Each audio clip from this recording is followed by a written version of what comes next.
Ini adalah kelas 21 dari sekolah menengah pertama. Kelas 21 sedang mengadakan lomba lari estafet.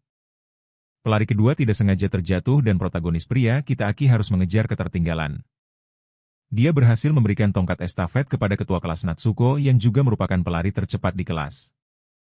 Dia berhasil menyalip para pelari terdepan dan memastikan kemenangan untuk kelas mereka. Beberapa hari sebelumnya Aki baru saja pindah ke kelas ini.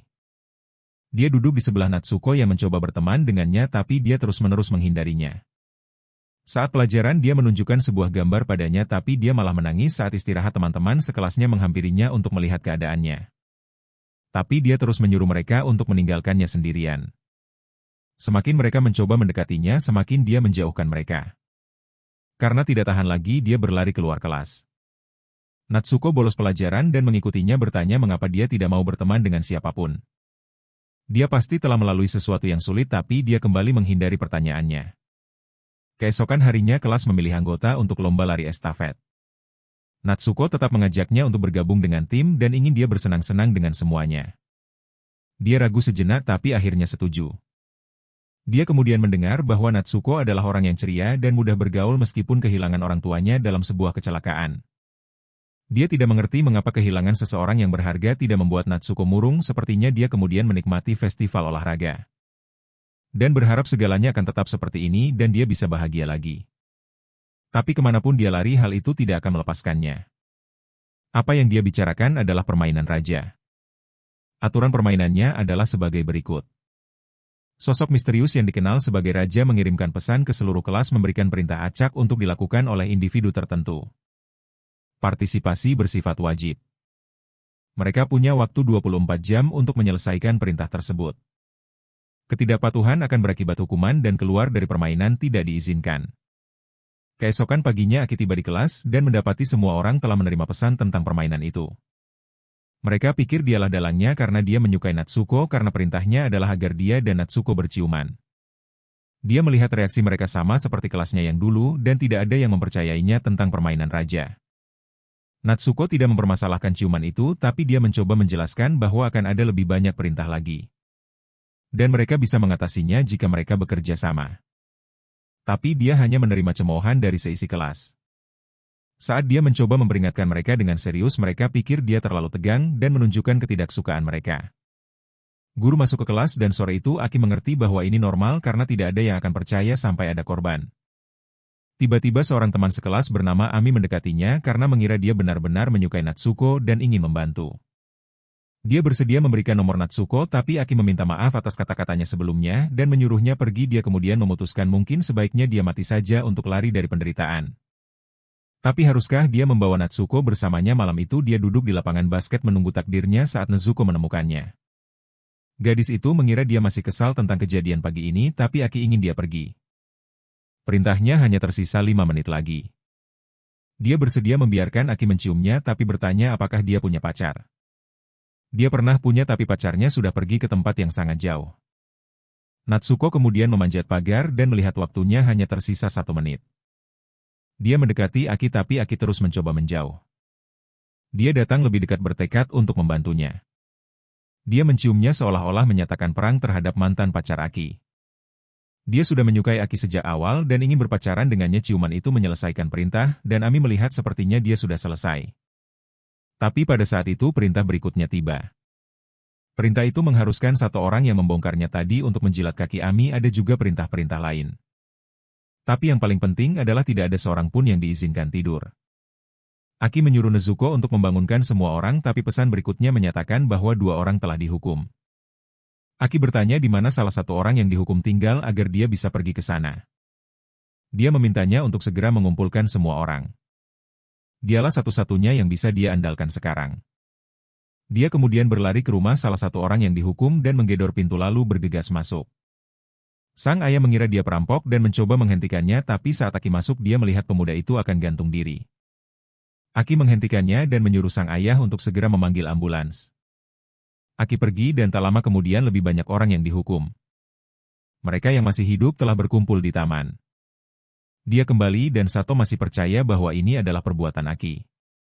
Namun kenyataannya adalah orang-orang yang dihukum itu gantung diri dan beberapa orang menyaksikannya. Aki mengaku bahwa dia pernah dipaksa untuk berpartisipasi dalam permainan raja dan semua orang selain dirinya tewas. Dia memperingatkan mereka untuk tidak bercanda karena dulu dia juga seperti mereka. Tetapi jika mereka tidak mengikuti perintah, kematian menanti. Ami kesal karena Aki awalnya menolak mencium Nezuko, berharap bisa menyeretnya mati bersamanya. Sato meninju Aki dan seisi kelas menyebutnya pembunuh. Ami menyalahkan Aki karena mungkin dialah yang mengirim pesan untuk membunuh mereka semua. Aki dipukuli oleh teman-teman sekelasnya, tetapi tiba-tiba Sato melanggar aturan dan menerima hukuman. Dia mulai berdarah hebat dan meledak, mati seketika. Semua orang berteriak ketakutan sementara Aki menyadari bahwa permainan raja baru saja dimulai. Dia percaya bahwa meskipun mereka menyalahkannya, tidak ada yang akan berubah. Sekarang mereka harus mematuhi perintah atau mati. Tapi ini juga berarti Nezuko harus tidur dengan teman sekelas lainnya sesuai perintah. Dia menolak karena ingin memberikan yang pertama kalinya kepada seseorang yang dia cintai. Tapi Iki tidak peduli dan menyuruhnya serta teman sekelas yang lain untuk memutuskan sendiri. Iki teringat saat di kelasnya yang dulu ketika seseorang menerima perintah untuk meremas dada teman sekelasnya. Semua orang mengira dia sedang mengerjai si primadona kelas. Malam itu, hukuman terjadi dan sebuah perintah baru datang. Dua orang teman sekelas harus tidur bersama. Aki mengira itu adalah lelucon konyol pada saat itu, tetapi keesokan paginya guru mengumumkan bahwa dua siswa yang seharusnya memenuhi perintah malam sebelumnya telah tewas. Semua orang terkejut dan tidak mengerti apa yang dimaksud guru itu. Kelas menjadi sangat kacau balau. Kita harus memperhatikan seorang gadis berambut putih bernama Ria. Semua orang mulai meragukan permainan raja. Tetapi pacar dari gadis yang ada di dalam perintah melarang anak laki-laki berkacamata itu untuk tidur dengan pacarnya, mengancam akan menghajarnya. Oke mencoba menenangkannya, tetapi si pacar bersikeras bahwa jika Oke berada di posisinya, dia akan melakukan hal yang sama. Sore itu Aki menyadari bahwa kehilangan teman lebih memengaruhinya daripada yang dia kira. Tiba-tiba dia dan pacarnya menerima pesan yang mengatakan bahwa perintah telah selesai dilaksanakan. Pacarnya khawatir hukuman akan menimpa mereka berdua, tetapi Aki yakin dia tidak akan patuh. Keesokan paginya saat Aki dan teman dekatnya, Naoda, berjalan ke sekolah, mereka melihat perintah berikutnya. Si pacar memiliki hak untuk memberikan perintah kepada siapapun di kelas. Sesampainya di sekolah, mereka melihat si pacar sedang menghajar anak laki-laki berkacamata itu karena telah tidur dengan pacarnya. Iki mencoba menghentikannya, tetapi si pacar menggunakan hak istimewanya hari itu dan memerintahkan anak laki-laki berkacamata itu untuk gantung diri. Perintah itu terkirim dan anak laki-laki berkacamata itu lari dengan hati hancur. Aki berpikir si pacar sudah keterlaluan. Tapi dia hanya mencoba menakut-nakuti anak laki-laki berkacamata itu. Aki kemudian pergi untuk menghibur anak laki-laki berkacamata itu, meyakinkannya bahwa permainan raja itu tidak nyata. Dia percaya kematian dua orang itu hanyalah kebetulan. Tapi anak laki-laki berkacamata itu tidak percaya kalau itu bisa terjadi secara kebetulan. Aki menceritakan mimpinya untuk menjadi seorang penyanyi kepada anak laki-laki berkacamata itu yang juga bercita-cita menjadi penyanyi. Aki memutuskan bahwa malam ini dia akan pergi ke rumah anak laki-laki berkacamata itu untuk berlatih. Dan jika dia dihukum dia akan menyelamatkannya. Malam itu Eki dan Dago pergi ke rumah anak laki-laki berkacamata itu untuk bermain musik. Mereka semua memiliki gairah yang sama terhadap musik. Dan rumah anak laki-laki berkacamata itu dilengkapi dengan sebuah gitar listrik. Mereka bertiga ngejam tidak seperti sebelumnya. Saat tengah malam mendekat mereka dengan cemas menunggu apa yang akan terjadi. Tapi ketika jam menunjukkan pukul 12 mereka lega melihat bahwa anak laki-laki berkacamata itu tidak gantung diri. Dia pergi untuk mengambil air dan pacarnya memanggil Aki untuk berbicara. Saat Aki sedang merayakan Dago memberitahunya bahwa perintah telah selesai. Aki panik dan bergegas mencari anak laki-laki berkacamata itu hanya untuk menemukannya tewas tergantung di ruang kerjanya. Sekarang Aki ingin semua orang tetap berdekatan daripada berpisah. Pacar itu kemudian menuntut untuk tidur dengan Nezuko tapi dia menolak bersikeras untuk tidur dengan Aki terlebih dahulu. Dia tidak punya kuasa untuk memutuskan hal itu. Nezuko memohon padanya tapi akhirnya dia memutuskan untuk membuang citra ramahnya yang biasa. Dia mengungkapkan jati dirinya yang sebenarnya bersedia melakukan apa saja untuk bertahan hidup. Dia melepaskan pakaiannya di sini dan saat ini juga Aki ingin menghentikannya tapi dia menyebutnya munafik karena dia sengaja menginginkan kematiannya tapi sekarang berbicara tentang bertahan hidup. Dia menyeretnya ke dalam hutan untuk berbicara secara pribadi. Natsuko dengan belak-belakan memberitahunya bahwa dia membencinya menuduhnya telah mengkhianati teman-temannya di masa lalu. Untuk bertahan hidup Natsuko kemudian berteriak dan secara palsu menuduhnya mencoba melecehkannya. Semua orang mulai ikut memukulinya lebih mempercayai Natsuko daripada dia. Saat dia dipukuli dia menjulurkan lidahnya dan mengejeknya. Dia kemudian mengungkapkan bahwa teman sekelas mereka menerima perintah untuk mengirim pesan kematian kepada 2 orang. Natsuko ingin dia mengirim satu pesan ke Aki agar dia mati.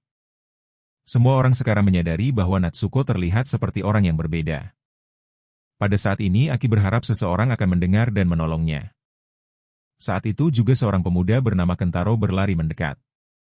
Dia melihat seorang pemuda tewas tergeletak di sana dan Aki sedang dipukuli oleh seluruh kelas. Kenta adalah satu-satunya yang berani membela Aki. Natsuko memutuskan untuk menyuruh gadis lain mengirim pesan kematian kepada Aki dan Kenta. Namun, gadis itu tidak lagi mengenali Natsuko yang seperti biasanya. Jadi Aki memintanya untuk mengirim satu pesan padanya dan satu lagi pada Natsuko. Dia tidak tega melakukannya dan akhirnya membuang ponsel itu karena khawatir dengan hukuman yang akan dihadapinya. Tapi Kenta berencana membawa Aki bersamanya dan gadis itu juga meminta untuk ikut. Matsuko juga menuntut untuk ikut, tetapi Kenta menamparnya. Kenta kemudian mengambil sebuah kunci dan membawa gadis yang lain itu pergi. Gadis itu masih takut dia akan mati, tetapi Kenta menerima hak istimewa untuk memberi perintah apapun, jadi dia akan memerintahkan dirinya sendiri untuk melindunginya. Jika tidak, dia juga akan mati. Kenta ingin tahu apa yang terjadi pada Aki, jadi Aki menceritakan semuanya. Mulai dari awal. Sejak dia datang ke sini, permainan raja terus mengikutinya. Kenta ingin mendengar ceritanya, jadi Aki melanjutkan cerita dari setelah dia memakai kacamata kematian. Aki sekarang bisa memastikan bahwa permainan raja itu nyata. Pagi itu, perintah berikutnya diberikan.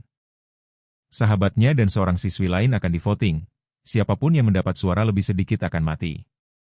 Aki memutuskan untuk tidak membiarkan sahabatnya mati, jadi dia meminta pacarnya untuk mencari orang yang mau memilih. Pacarnya yang berkacamata dan pernah berhubungan dengannya, ditekan oleh Aki dan sahabatnya.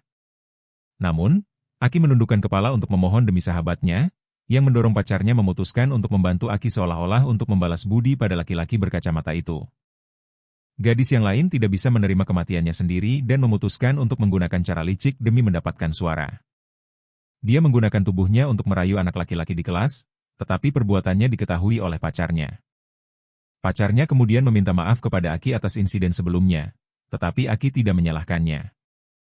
Dia mengakui bahwa dia juga ikut bersalah karena tidak mengawasi si pemakai kacamata dengan cermat. Hingga menit terakhir, setiap suara mereka sekarang secara tidak langsung akan membunuh satu orang tetapi juga menyelamatkan yang lain. Pacarnya tidak mau melakukannya. Jadi dia memberitahunya bahwa gadis itu telah menggunakan tubuhnya untuk menyuap anak laki-laki di kelas. Dia pergi untuk bertanya pada seorang pemuda yang telah disuap oleh gadis itu. Pemuda itu tampak ragu-ragu, jadi Aki mengerti. Ketika tiba waktunya untuk mengumpulkan suara, Aki membacakan setiap suara dengan lantang. Dan perolehan suara di kedua sisi tampaknya sangat ketat. Gadis itu mulai khawatir, hingga pada suara terakhir, dia berinisiatif untuk membacanya sendiri. Dia sangat gembira ketika melihat namanya, tetapi ketika dibaca lagi, namanya ada di sana hanya untuk meminta maaf karena orang itu telah memilih sahabat Aki. Gadis itu pun menjadi gila. Dan melompat dari jendela hingga tewas sebelum tahu bahwa hukumannya hanyalah menyatakan perasaan kepada orang yang dia sukai, bukan kematian. Dia kemudian dibawa ke rumah sakit dan dalam kondisi kritis. Aki tidak yakin apakah gadis itu akan bisa bertahan melewati malam. Dia kemudian mengaku bahwa dia telah memanipulasi pemungutan suara. Dia telah mengirim pesan kepada orang-orang yang disuap bahwa dia bisa membantu mereka keluar dari permainan. Dan jika hal itu terungkap dia akan dihajar habis-habisan. Tapi dia sudah siap untuk skenario terburuk karena dia hanya mengirimkan pesan penting yang hanya mereka ketahui. Dan jika mereka memberitahu orang lain itu akan mengungkap pengkhianatan mereka dan secara tidak langsung menyebabkan kematian gadis itu sehingga mereka akan tetap diam. Setelah kembali ke rumah kelompok, Aki duduk untuk membahas beberapa hal. Tiba-tiba gadis di rumah sakit itu meninggal dunia sehingga perintahnya diteruskan kepada Nao. Dia harus tidur bersama seorang gadis sebelum tengah malam. Atau akan dibakar sampai mati dengan sisa waktu hanya 10 menit. Aki memutuskan untuk mendorong pacarnya dan Nao ke dalam kamar agar mereka melakukan tugasnya. Dia rela memaafkan pacarnya demi menyelamatkan sahabatnya. Nao menolak keras karena dia tidak mau mengkhianati kedua sahabat baiknya. Dia lebih memilih mati daripada mengkhianati mereka berdua. Aki menerobos masuk dan memukulnya hingga pingsan agar pacarnya bisa melakukan tugasnya. Setelah 12 jam tanpa ada pesan hukuman yang diterima Aki dan pacarnya hanya bisa saling berpelukan dan menangis. Keduanya merasa hancur atas keputusan yang baru saja mereka buat. Kenta setelah mendengar cerita itu tidak bisa menyalahkan Aki karena tidak semua orang bisa melakukan apa yang telah dia lakukan. Kenta juga ingin menghajar sang raja karena menganggapnya sebagai iblis sejati. Sementara itu Natsuko mengumpulkan para pemain yang tersisa untuk mengikutinya. Menyadari Kenta meninggalkan ponselnya, dia pun menyusun rencana untuk mencelakainya. Kenta kemudian menyadari bahwa dia meninggalkan ponselnya di taman. Dan memutuskan untuk kembali mengambilnya, menyuruh Aki untuk pergi ke rumah sakit lebih dulu. Aki ingin mengunjungi sebuah tempat di mana 30 tahun yang lalu permainan raja pertama kali diadakan di sebuah desa. Semua penduduk desa di sana telah tewas, mengubahnya menjadi daerah yang ditinggalkan. Dia ingin menyelidiki tempat itu untuk mencari petunjuk tentang cara melarikan diri dari permainan. Kenta dan temannya Midukai memutuskan untuk menemaninya. Keesokan paginya mereka naik kereta dan Aki bertanya pada Midukai apakah dia membawa ponsel lamanya karena mereka mungkin akan menemukan ponsel baru untuknya.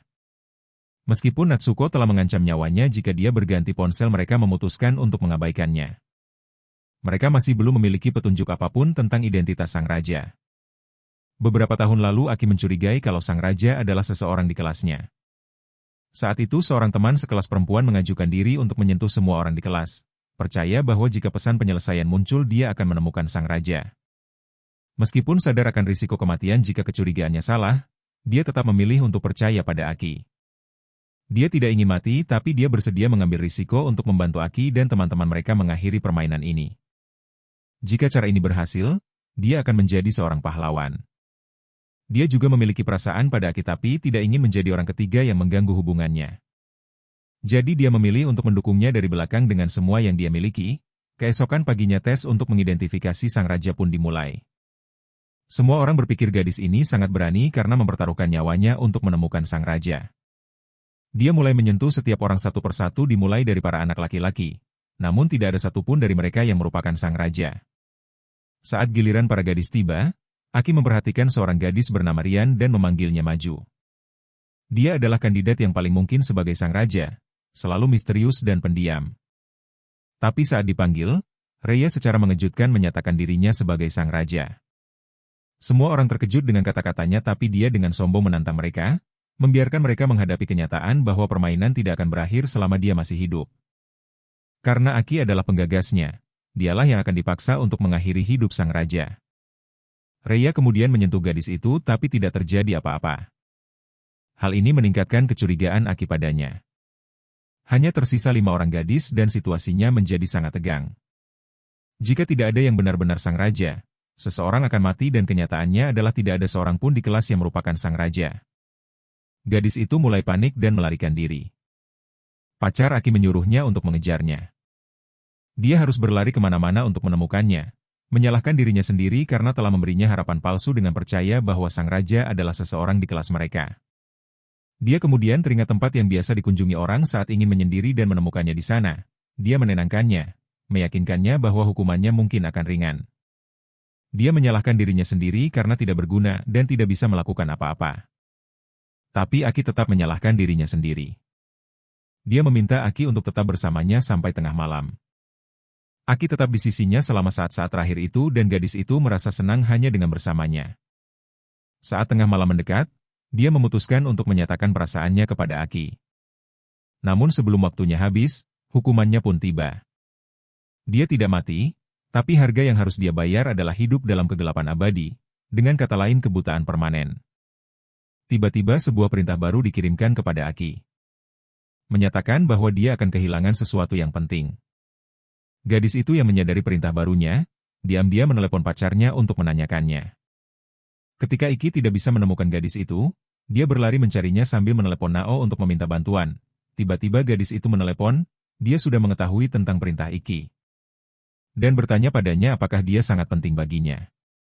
Dia mengakui bahwa gadis itu penting, tetapi dia selalu bisa pulang ke rumah. Dan menghancurkan barang-barangnya. Namun gadis itu menyadari menjadi buta lebih sulit dari yang dia kira dan dia juga ingin segera keluar dari permainan raja.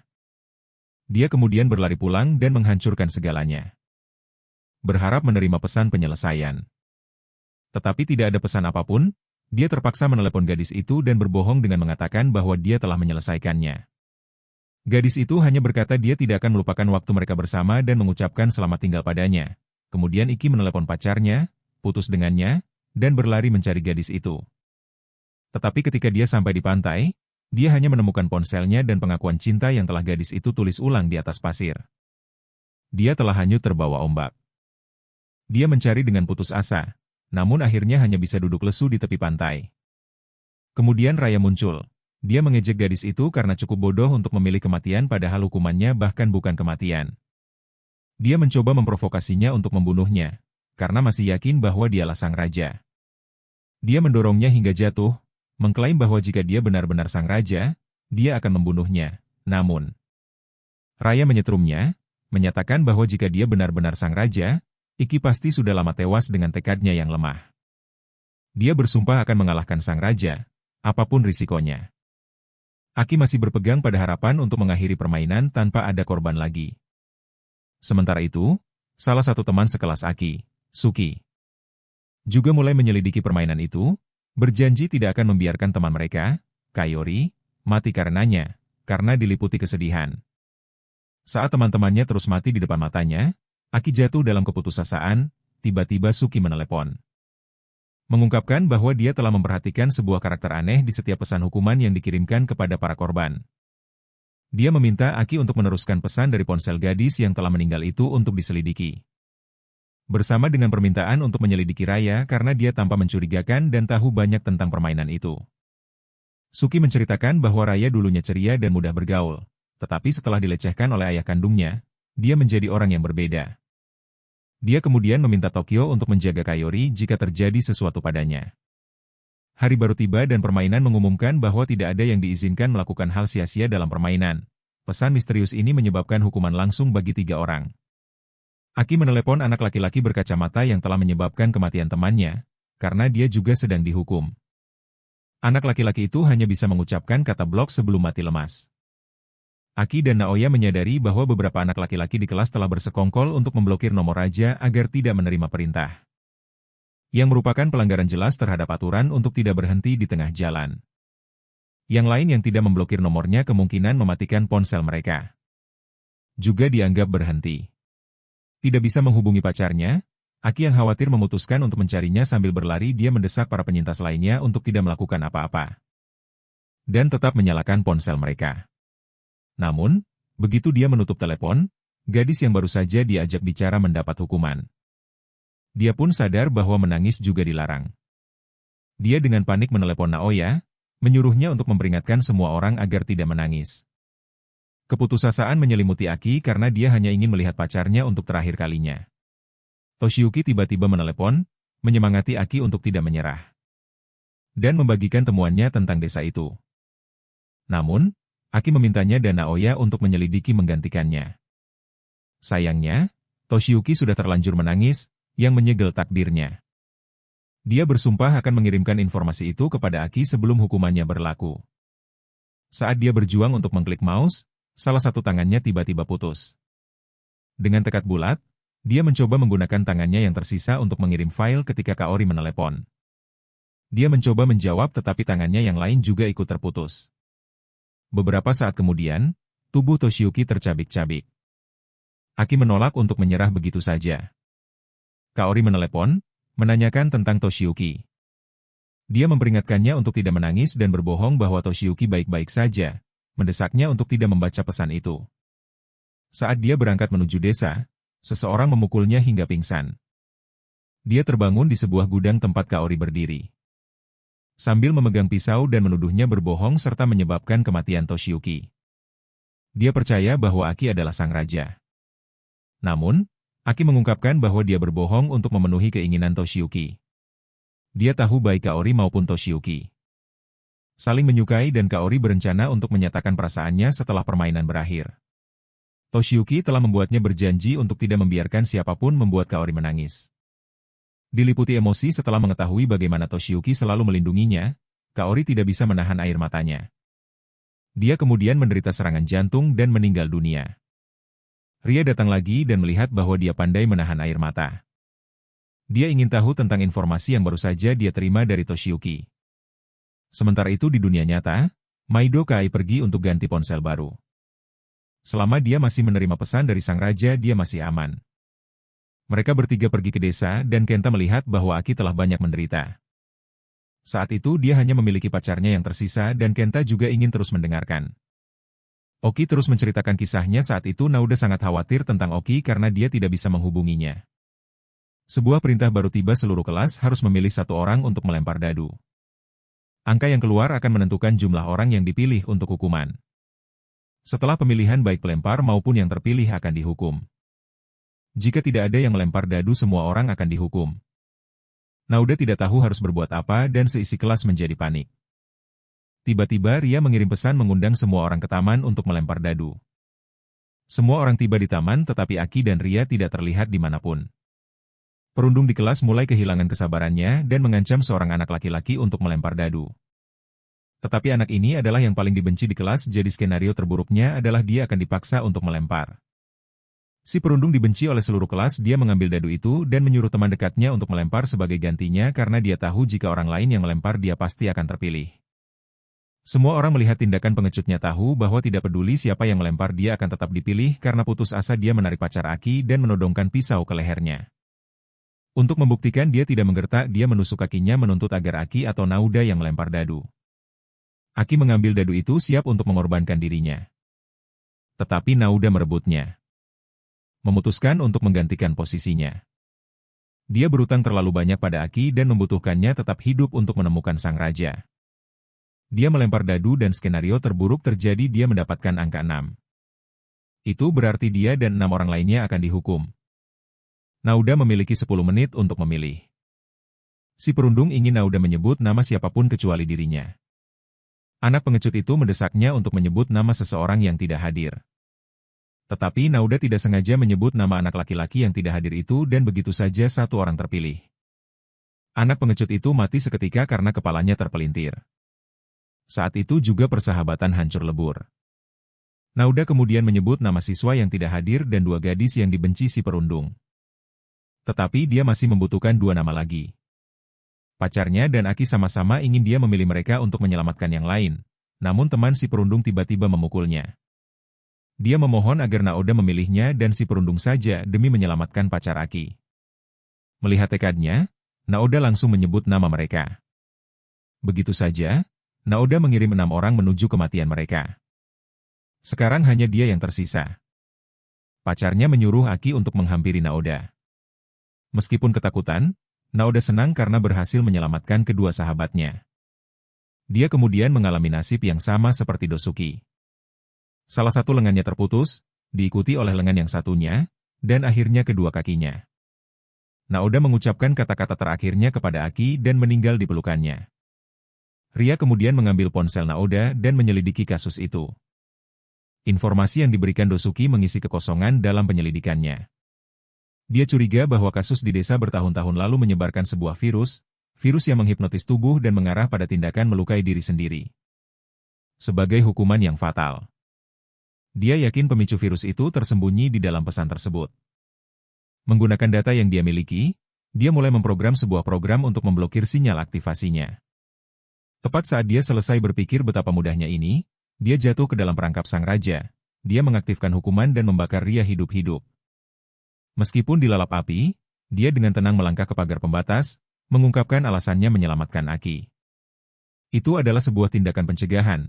Jika dia mati, Aki akan menjadi orang yang mengalahkan sang raja. Kembali ke masa sekarang, Aki, Kenta, dan Midokai telah sampai di desa. Pintu masuknya terhalang, tetapi ada celah yang bisa mereka lewati. Saat mereka masuk, Kenta bertanya tentang perintah Midokai untuk mengirim pesan itu. Dia menyarankan agar Midokai mengirimkannya kepada Natsuko karena gadis itu akan menjadi masalah nantinya. Dan seorang gadis lain di kelas mereka yang diperintahkan agar rambutnya disentuh oleh seorang anak laki-laki di kelas mereka, karena anak laki-laki yang dipilih sudah mati.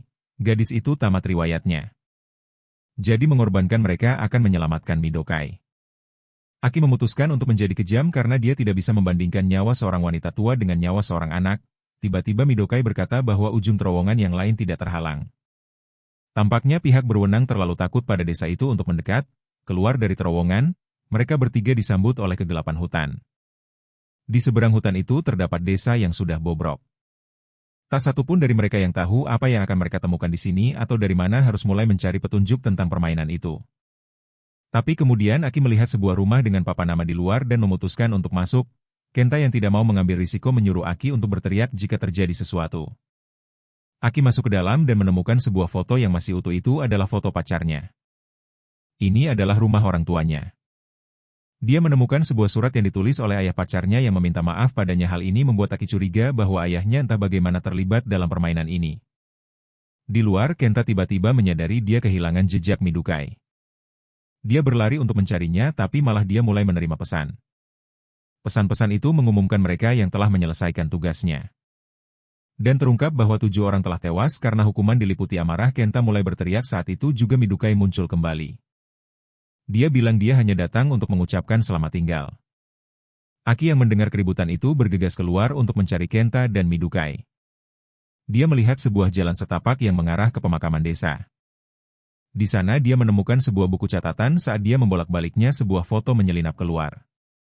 Menyorotkan cahayanya ke arah foto itu, mendarat dia menemukan mayat yang sudah mengering. Melihat foto itu, dia menyadari itu adalah seorang pria muda yang sangat mirip dengan ayah pacarnya. Dia masih tidak bisa mengerti untuk apa pria itu ingin meminta maaf kepada putrinya. Aki mengira pria itu merasa bersalah karena entah bagaimana melibatkan putrinya dalam permainan itu. Namun kemudian dia teringat pria itu punya 2 anak perempuan, salah satunya adalah Natsuko. Dia baru sadar bahwa dia tidak pernah menghubungkan nama belakang Natsuko dengan nama pacarnya. Dia sekarang curiga bahwa Natsuko mungkin pernah berpartisipasi dalam permainan raja sebelumnya. Kembali ke Kenta dan Midukai. Perasaan telah tumbuh di antara mereka. Dia memutuskan untuk mengirim pesan kepada dirinya sendiri dan satu lagi kepada Natsuko yang pernah memaksanya untuk mencoba membunuh Kenta. Midukai berharap bahwa mengirim pesan kepada dirinya sendiri tidak akan mengakibatkan kematian Kenta. Dia menyatakan perasaannya kepada Kenta dan berbalik untuk pergi, tetapi Kenta mengejarnya dan menghentikan langkahnya. Dia menyatakan perasaannya pada Midukai dan menerima cintanya. Midukai sangat gembira, tetapi kemudian pikiran-pikiran mengerikan mulai muncul. Dia berharap bisa mati bersama Kenta untuk melarikan diri dari neraka ini. Namun Kenta mengingatkannya bahwa mereka harus tetap hidup untuk mempertahankan kebahagiaan mereka. Meskipun dia ingin Kenta memahami perasaannya, Kenta tidak memiliki keinginan yang sama. Saat dia hendak lari lagi, Kenta menghentikannya dan menggendongnya ke area yang ada sinyal agar mereka bisa mengirim pesan. Dia memilih untuk mengirim pesan itu kepada dirinya sendiri. Mengorbankan dirinya untuk menyelamatkan Midukai. Kenta merasa menyesal karena tidak bisa melanjutkan perjalanan dengan sebuah kunci. Sementara itu, Aki sedang mencoba mencari Kenta dan Mai Dukai agar mereka bisa meninggalkan desa itu. Dia menyadari bahwa Kenta pasti telah membawa Mai Dukai ke menara antena. Karena mengenal Kenta, Aki menduga dia akan mengirimkan pesan itu kepada dirinya sendiri. Untuk menyelamatkan Mai Dukai, kembali ke permainan mereka sendiri, gadis yang telah direncanakan Aki untuk dikorbankan kini mati-matian mencoba membuat mayat dari perintah, ambil peti, agar bereaksi. Tetapi sang raja tidak menerimanya. Gadis lain yang diperintahkan untuk membuang miliknya yang paling berharga nekat membunuh orang tuanya, tetapi perintah itu tetap tidak disetujui. Dia kemudian sadar bahwa anjingnya adalah miliknya yang paling berharga, tetapi dia tidak tega menyakitinya. Sungguh malang orang tua yang memiliki anak perempuan seperti itu. Sementara itu, Aki kembali untuk mencari Kenta. Kenta telah mengirim pesan kepada dirinya sendiri dan Netsuko, tetapi tidak ada yang terjadi. Menurut Netsuko, pesan itu harus dikirim dari ponsel yang asli. Ponsel pengganti tidak akan berfungsi. Itu berarti Mai Dukai akan menerima hukumannya. Kenta memutuskan untuk tetap bersama Mai Dukai karena dia tidak bisa melindunginya. Efek dari hukuman itu mulai terasa dan Kenta tidak sanggup menghadapi Aki. Dia meminta Aki untuk memberinya dan Mai Dukai waktu berdua saja dan menyuruh Aki pergi. Kenta menyeret dirinya ke arah Mai Dukai dengan sisa kekuatannya, berharap Aki akan berhasil sampai ke akhir perjalanan. Dia menyesal tidak bisa berada di sana bersama Aki. Dia meminta maaf kepada Mai Dukai karena telah mengingkari janjinya. Mai Dukai sadar kembali, rasa sakit dari hukuman itu menjalar ke seluruh tubuhnya. Dia mengulurkan tangannya ke arah Kenta, tetapi mereka berdua meninggal dunia sebelum tangan mereka bisa bersentuhan. Aki kemudian kembali dan membantu menyatukan mereka berdua. Tiba-tiba dia menerima telepon dari Netsuko yang sedang menunggang kuda atas perintah raja dan sengaja menelepon untuk memprovokasi Aki. Dia baru saja akan menanyakan sesuatu padanya, tetapi perkataannya terpotong. Dia mulai mengejek Kenta sebagai orang bodoh yang sudah pasti akan mati ketika Mai Dukai mengganti ponselnya. Namun tetap mempertaruhkan nyawanya hanya untuk kehilangan segalanya. Tapi dia menduga Kenta tetap bahagia karena mati di samping orang yang dicintainya. Dia sangat marah tetapi tidak bisa bertindak gegabah karena wanita itu memegang ponselnya. Pemuda yang baru saja tidur dengan Netsuko bernama Teru telah menyadari betapa jahatnya wanita itu. Dia tahu Natsuko berniat membunuh Aki dan semua orang, jadi dia berencana untuk menghentikannya. Tetapi Natsuko sudah mengetahuinya dan datang menggedor-gedor pintu.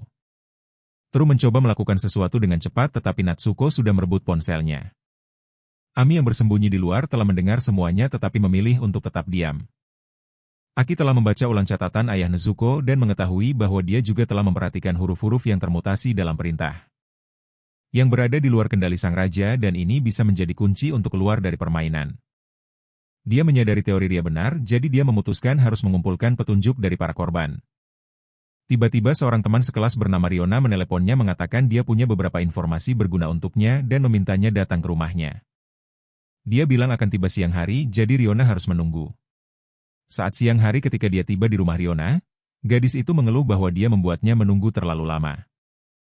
Dia kemudian menyuruh Aki untuk mengikutinya karena masuk ke dalam rumah mungkin akan disalahpahami oleh orang tuanya. Mereka pergi ke taman dan Riona mengungkapkan bahwa dia memiliki petunjuk dari penyelidikannya. Dia tahu bahwa Natsuko sebelumnya pernah berpartisipasi dalam permainan raja. Dia juga telah menyelidiki beberapa hal yang berhubungan dengan Ria. Aki terkejut mendengar nama Ria dan bertanya apa yang Riona ketahui tentang Ria tetapi dia harus meminta maaf karena terlalu gelisah. Dia telah menyelidiki bahwa Ria telah meninggalkan pesan tentang karakter yang dikirimkan kepada para korban. Natsuko sepertinya tahu tentang ini. Jadi tadi malam dia telah memeriksa perangkat milik mereka yang telah meninggal. Riona juga sedikit curiga jadi dia telah membuat catatan. Aki juga memiliki catatan ayah Natsuko. Dan menyadari bahwa karakter-karakter yang termutasi itu semuanya sama. Jadi catatan sebelumnya bisa membantu kali ini. Dia senang pengorbanan teman-temannya tidak sia-sia. Tiba-tiba Nezuko datang untuk menemuinya dan Riona.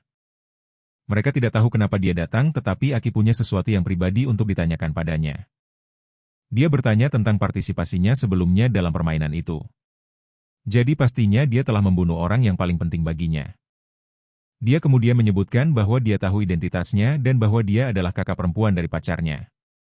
Dia mengerti bahwa Aki mencoba menggunakan hal itu untuk membuatnya berempati padanya. Tetapi itu tidak akan berhasil. Dia ingin Aki pergi ke tempat berkumpul karena perintah kali ini akan memungkinkan dia untuk membunuhnya. Aturan permainan kali ini adalah semua siswa akan duduk berurutan. Mereka harus mematahkan atau memotong jari mereka untuk menunjuk poin. Jumlah jari yang akan ditunjuk bersifat opsional. Setiap jari kanan akan menambah 1 poin. Jari kiri akan mengurangi poin dan poin dapat ditujukan kepada banyak orang. Pada akhirnya siapapun yang memiliki poin negatif akan dihukum. Mungkin sulit untuk dipahami, jadi mari kita lihat dalam praktiknya. Aki dan Riona dibawa ke tempat berkumpul. Aki senang Teru baik-baik saja. Teru ingin mengatakan sesuatu kepada Aki tetapi mengurungkannya. Aki masih belum mengetahui peraturannya. Jadi Riona harus menunjukkannya. Natsuko menjelaskan secara sederhana bahwa jika dia mematahkan 1 jari di tangan kirinya dan memberikan poin minus untuknya, dia harus mematahkan 1 jari tangan kanannya untuk menjaga poinnya tetap 0. Semua orang merasakan sakit hanya dengan mendengarnya. Aki menyadari ada 11 orang yang masih hidup dan jika diurutkan, Ami sahabat Natsuko akan menjadi yang terakhir. Bahkan jika 10 orang pertama mempertahankan poin mereka di angka 0, jika Ami mematahkan 1 jari untuk menunjuk seseorang, seseorang pasti akan mati. Teru berdiri dan meminta semua orang untuk berdamai tetapi Natsuko tidak menyukainya. Dia menyuruh Teru untuk mengikuti perintahnya atau dia akan menanggung akibatnya. Karena ponsel Teru masih ada pada Natsuko, dia tidak bisa melawan. Pemuda bernama Ryo yang duduk di sebelahnya memahami perasaannya dari sebelumnya. Dan memutuskan untuk memberitahu Aki agar mempercayai mereka karena mereka memutuskan untuk melewati giliran mereka. Aki memutuskan untuk mempercayai mereka dan dia bersama 1 orang lainnya melewati giliran mereka. Ryo ingin Aki mempercayai mereka apapun yang akan terjadi dan tidak berkomentar. 2 orang lagi melewati giliran mereka. Natsuko sekarang merasa tidak nyaman karena kelas tampak damai secara mencurigakan. Ryo juga melewati gilirannya dan hanya tersisa 6 orang. Kemudian giliran Teru, dia meminta bantuan Aki, dia ingin memotong rambut Aki. Natsuko tidak mengerti apa yang coba dilakukan Teru dan begitu pula Aki, tetapi Teru berkata dia akan menjelaskannya nanti. Teru bermimpi menjadi seorang penata rambut dan punya rencana setelah lulus. Natsuko mulai kehilangan kesabaran sementara Aki berharap Teru bisa hidup dan mewujudkan mimpinya. Tepat setelah selesai memotong rambut, Teru bertanya kepada Aki apakah dia menyukai gaya rambutnya. Ketika dia mendengar jawabannya, dia mematahkan salah satu jari tangan kanannya sendiri. Dia melakukan ini karena dia telah mendiskusikannya dengan seisi kelas sebelumnya. Dia akan mendapatkan ponselnya kembali dengan menunjukkan kepada Natsuko bahwa dia tidak bisa mengancam siapapun.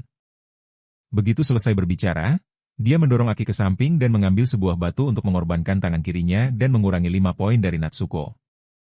Dia menghancurkan tangan kirinya dan menuntut Natsuko mengembalikan ponselnya dan ponsel Aki atau 5 poin ini akan langsung masuk kepadanya. Jika dia tidak mematuhinya, dia harus mematahkan 5 jari untuk mengganti poin tersebut. Natsuko tidak mengantisipasi gerakan ini dan Teru ingin dia memutuskan dengan cepat. Jika dia setuju, Teru akan menghancurkan tangan kanannya untuk menyeimbangkan poinnya sendiri karena mimpinya sudah dianggap hilang. Natsuko dengan enggan berkompromi dan mengembalikan ponsel-ponsel itu, tetapi Teru tetap memutuskan untuk memberinya pelajaran. Dia memberikan poin positifnya kepada Aki. 4 poin negatif untuk Natsuko dan sisa 1 poin negatifnya untuk Ami. Dia tidak pernah setuju untuk tidak memberikan poin padanya saat mendapatkan kembali ponsel itu, dia menyimpulkan hal itu seorang diri. Sekarang setelah Natsuko, tersisa 4 orang. Jika dia bisa membujuk mereka untuk mengorbankan masing-masing 1 jari, maka dia akan selamat. Itu dengan asumsi semua orang akan berkorban untuk sebuah kunci seperti yang dilakukan Teru. Aku tidak punya kata-kata lagi untuk menggambarkan kepahlawanan Teru. Temanku, kau telah mendapatkan rasa hormat dari kami semua. Mitsuko terlalu takut untuk mematahkan jarinya jadi dia melewatinya. Teru mengejeknya karena kepengecutan ini. Alasan dia memberikan 1 poin kepada Ami adalah karena Ami sendiri yang memintanya. Teru ingin melihat kemana arah semua ini, dia percaya tulangnya akan sembuh kembali. Dan sekarang mereka membutuhkan Teru untuk bertahan hidup karena dia adalah seorang pemimpin yang dapat diandalkan. Lalu 3 orang berturut-turut melewatinya, hanya menyisakan Ami. Natsuko memohon pada Ami untuk mematahkan tangan kanannya demi dirinya, tetapi Ami ragu-ragu sehingga Natsuko memutuskan untuk melakukannya sendiri. Awalnya Ami menyuruh Teru untuk memberinya 1 poin negatif untuk melihat apakah Natsuko bersedia mengorbankan sebuah jari. Untuk menyelamatkannya, jika iya, dia siap membuang 4 jarinya untuk menyelamatkan Natsuko. Tetapi pada akhirnya Natsuko tidak memikirkan siapapun selain dirinya sendiri. Natsuko kemudian berulang kali menghantam tangan Ami dengan sebuah batu. Aki harus bergegas masuk untuk mendorongnya pergi. Natsuko berpikir dia sedang mendorong Ami ke batasnya, percaya bahwa saat berada di ambang keputusasaan, Ami tidak akan bisa membuat keputusan yang rasional. Dan kemudian dia bisa dengan mudah memanipulasi Ami. Dia kemudian memberitahu Ami bahwa dia bisa menyelamatkannya. Ami teringat janji-janji mereka di masa lalu dan tetap memutuskan untuk bergegas mendorong Aki demi menyelamatkan Natsuko. Aki tidak bisa mengerti mengapa Ami masih memilih untuk menyelamatkannya setelah menyaksikan apa yang baru saja terjadi. Ami hanya berpikir Natsuko ketakutan sehingga dia bertindak impulsif seperti itu. Jelas sekali hanya dalam satu permainan, muncul 2 orang yang sangat bertolak belakang. Ami percaya Natsuko hanya terlalu putus asa sehingga dia bertindak seperti itu. Ami telah menyimpan 4 poin positif untuk Natsuko. Tetapi dia tiba-tiba meraih tangan Ami dan mematahkan jari terakhirnya untuk mengambil poin positif yang tersisa untuk dirinya sendiri. Permainan pun secara resmi berakhir di sini. Sekarang aku mengerti mengapa komunitas yang menonton film ini paling banyak mengutuk Ami, bukan Natsuko. Malam itu mereka pergi ke rumah sakit. Ami dirawat dan Aki menyalahkan Natsuko karena tidak berubah setelah insiden ini. Tetapi dia berpikir bahwa meskipun dia berubah itu tidak akan ada bedanya dan tentunya permainan yang dia alami berbeda dengan permainan Aki. Teru kemudian kembali dan berkata bahwa tangan kirinya sekarang dianggap hilang tetapi dia tidak menyesalinya. Dia membutuhkan Aki untuk tetap hidup dan mewujudkan impian menghentikan permainan ini. Dia akan menemukan cara untuk mewujudkan mimpinya sendiri dan memotongkan rambut dengan gaya itu untuk Aki lagi. Teru kemudian bertanya di mana Ryo dan mengetahui bahwa dia sedang membelikan topi untuk Teru. Ryo adalah orang yang paling ingin melihat Teru menjadi penata rambut. Mereka berdua kemudian kembali ke kelas. Aki berkata terus terang bahwa dia pernah memainkan permainan ini sebelumnya, dan dia tidak meminta mereka untuk mempercayainya. Dia hanya ingin mereka saling percaya. Semua orang memutuskan untuk mengikuti Aki, tetapi Natsuko telah kembali. Dia pikir mereka menaruh kepercayaan palsu satu sama lain karena tidak ada harapan dalam permainan mematikan ini. Dia pernah berharap untuk menyelamatkan orang yang paling penting, tetapi orang itu telah meninggalkannya. Jadi dia lebih baik membunuh orang daripada memberikan harapan palsu kepada orang lain.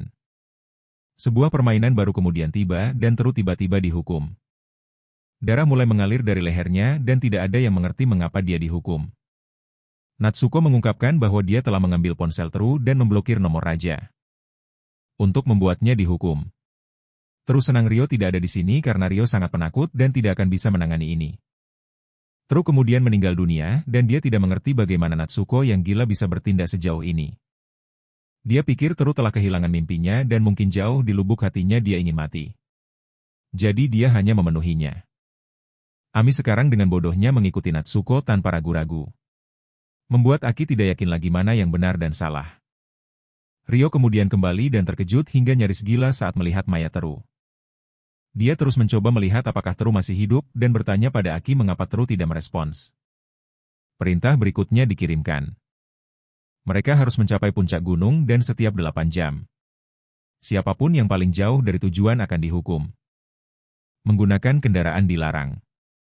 Semua orang mulai berlari tetapi Aki, Ryona, dan Ryo belum berangkat. Aki menasihati Ryo untuk menghadapi kenyataan dan tidak membiarkan arwah Teru terganggu lagi. Ryona kemudian pergi lebih dulu bersama Ryo sementara Aki melihat Ami masih duduk di sana. Putus asa untuk hidup. Jadi dia memutuskan untuk menggendongnya. Dia ingin Ami menghadapi Natsuko sekali lagi.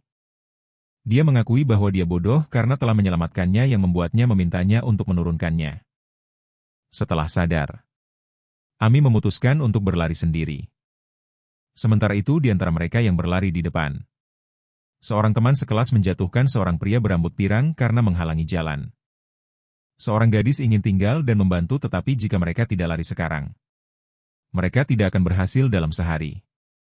Pria ini sekarang harus bergantung pada keberuntungan dan kemampuannya sendiri untuk bertahan hidup karena tidak ada yang bisa menggendongnya lagi. Kelompok itu terus berlari sementara Aki bertemu lagi dengan Ryona. Melihatnya tampak lelah. Dia berlari sebentar.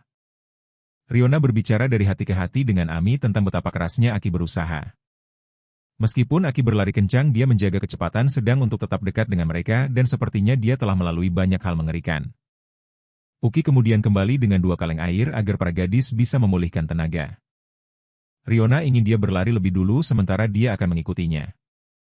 Dia dan Ami berlari lebih dulu dan bertemu dengan kelompok yang tadi. Dia bertanya-tanya di mana kedua anak laki-laki itu dan mendengar apa yang telah terjadi. Dia memutuskan untuk meninggalkan Ami bersama kelompok ini dan kembali. Dia bertemu Ryona lagi dan menyadari gadis itu tidak bisa membuka kaleng air karena kukunya yang panjang jadi dia membantunya. Mereka juga bertemu dengan pria pirang yang telah didorong jatuh. Mereka bertiga harus pergi bersama dengan sisa waktu hanya 4 jam sebelum hukuman pertama. Aki khawatir dengan kondisi fisik Ryona dan dia tidak tahu kapan pria pirang itu akan pingsan. Suara Natsuko bergema di kepalanya mendesaknya untuk meninggalkan keduanya dan menyelamatkan dirinya sendiri. Dia kehilangan ketenangannya dan berteriak menyebabkan 2 orang lainnya berhenti. Dia bilang dia hanya sedikit khawatir. Pria pirang itu menyarankan agar dia tidak perlu mengkhawatirkan orang lain lagi tetapi dia tetap memanggil kelompok Ryo untuk mendoakan mereka berhasil. Kelompok Aki sekarang tertinggal cukup jauh dan 2 orang lainnya berpikir Aki harus berlari lebih dulu karena jika dia tetap bersama mereka dia tidak akan bisa menyelesaikan perintah itu. Mereka bertiga duduk untuk beristirahat dan Aki melihat bayangan pacarnya lalu mengulurkan tangan tetapi dia salah mengira Ryona sebagai pacarnya dan dimarahi. Pria pirang itu tiba-tiba kehilangan kesadaran dan jatuh jadi Aki melompat turun untuk menyelamatkannya. Dia mencoba menarik pria itu ke atas tetapi dia malah ditarik lebih dalam sehingga Aki tidak bisa menyelamatkannya lagi. Dia kemudian kehilangan semangatnya tetapi bayangan Kenta muncul dan menyemangatinya. Miki juga menyemangatinya, Teru menendangnya dan pacarnya mengulurkan tangan untuk menariknya keluar dari air. Dia bertemu Ryona lagi dan gadis itu sangat mengkhawatirkannya sampai menangis.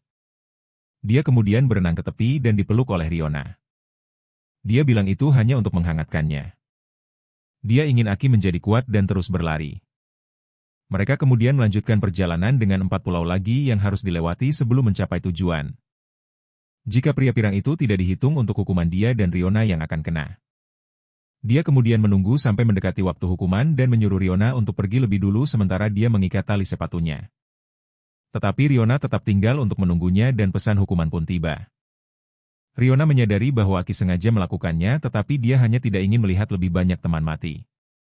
Namun beruntung baginya kali ini pria pirang itu masih dihitung dan mati di babak pertama. Riona datang dan menampar Aki karena melakukan aksi bodoh ini lagi.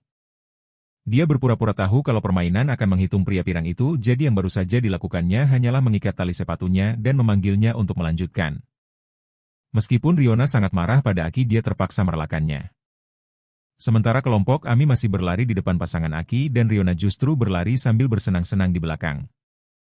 Tapi hanya dalam beberapa menit hukuman berikutnya akan tiba. Aki menyadari hal ini dan ingin Riona yang memutuskan. Karena sekarang tidak ada dari mereka yang menyalip siapapun, jadi salah satu dari mereka akan menerima hukuman.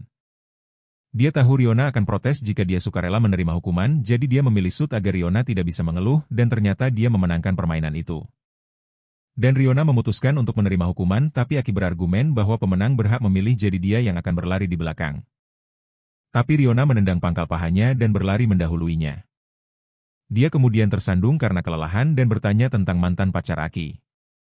Dia ingin tahu orang seperti apa yang menyukai Aki karena dia juga ingin menjadi pacarnya.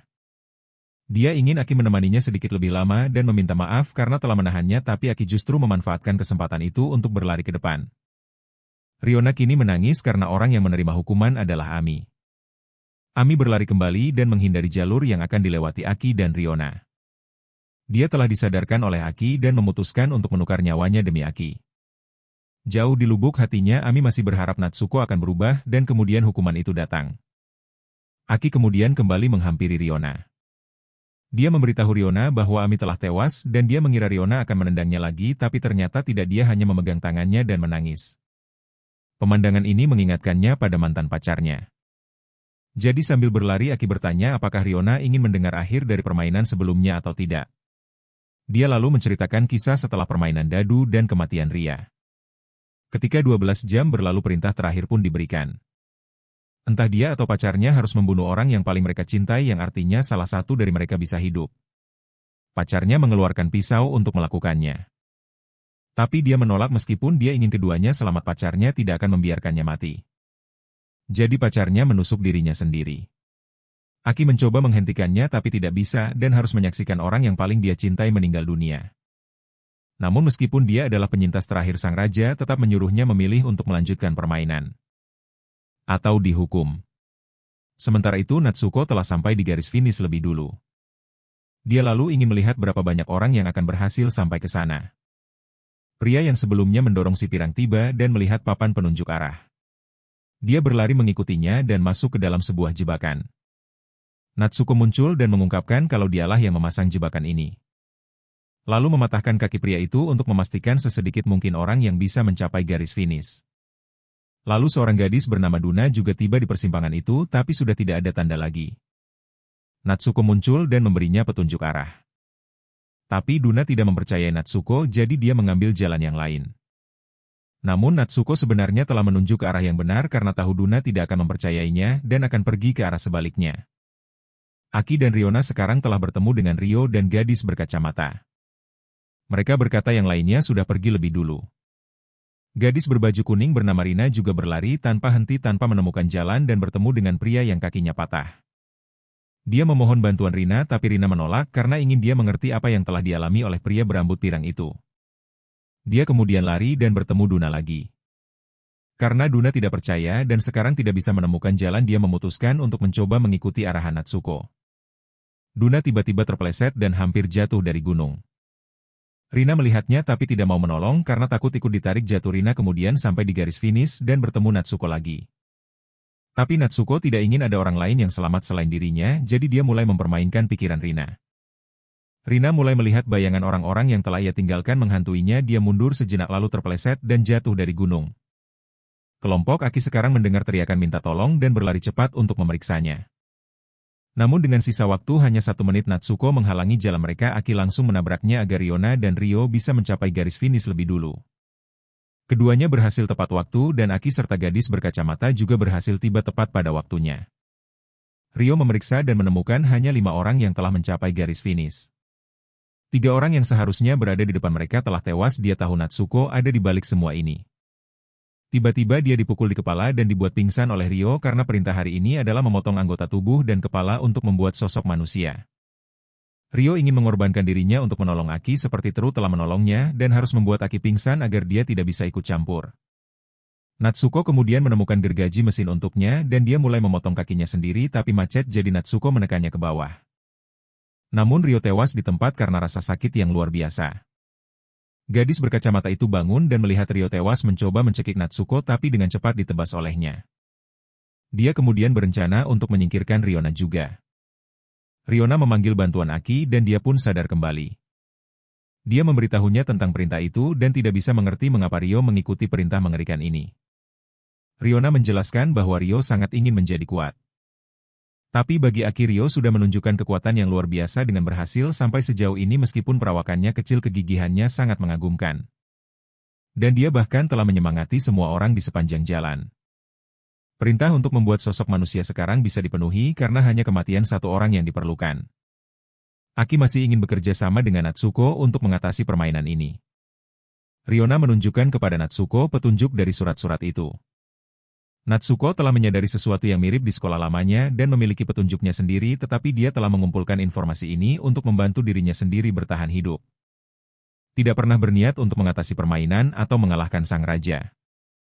Mereka kemudian mencoba menyatukan surat-surat itu dan terungkap bahwa permainan akan terus berlanjut selama masih ada yang selamat. Hanya ketika semua orang mati barulah permainan akan berakhir. Aki menyadari bahwa mereka tidak pernah ditakdirkan untuk selamat, tetapi Natsuko tidak menyukai kenyataan ini. Dia hanya peduli pada keselamatannya sendiri, tidak peduli apakah permainan berlanjut atau tidak. Jika semua orang harus mati, dia memutuskan Aki akan menjadi yang pertama pergi. Dia kemudian mencengkeram Aki. Riona mencoba membantu tetapi ditendang ke samping. Natsuko mencoba mencekiknya. Tetapi dia menendangnya, namun dia menerjangnya lagi, mencekiknya sampai mulutnya berbusa. Riona mengambil gergaji dan bergegas untuk menikamnya sampai mati. Riona mengklaim Aki adalah miliknya dan tidak ada yang boleh menyakitinya. Dia ingin Aki fokus padanya karena berkat dialah Riona bisa hidup sampai sekarang, namun entah bagaimana Natsuko masih hidup. Dia bergegas dengan gergaji dan memotong leher Aki untuk menyeretnya. Dia mengakui bahwa dia juga sangat menyukai Aki, tetapi dia lebih memilih mati bersamanya daripada membiarkan orang lain melakukannya nanti. Riona masih ingin mencari cara untuk menghentikan pendarahan demi menyelamatkan Aki, tetapi semuanya sudah terlambat. Dia berharap Riona akan hidup dengan baik setelah ini dan kemudian meninggal dunia. Namun saat Aki dan teman-temannya sedang dalam perjalanan ke alam baka di dunia nyata, Riona menyeret tubuhnya ke pantai. Dia tahu ini adalah keinginan egoisnya, tetapi itu lebih baik daripada terus hidup sendirian. Dia mencium Aki dan kemudian membawa tubuhnya ke laut untuk pergi bersamanya. Dengan demikian permainan kerajaan berakhir, tetapi tidak di suatu sekolah di luar sana permainan telah dimulai lagi. Pada akhirnya tidak ada yang terselesaikan dan filmnya pun selesai. Sampai jumpa.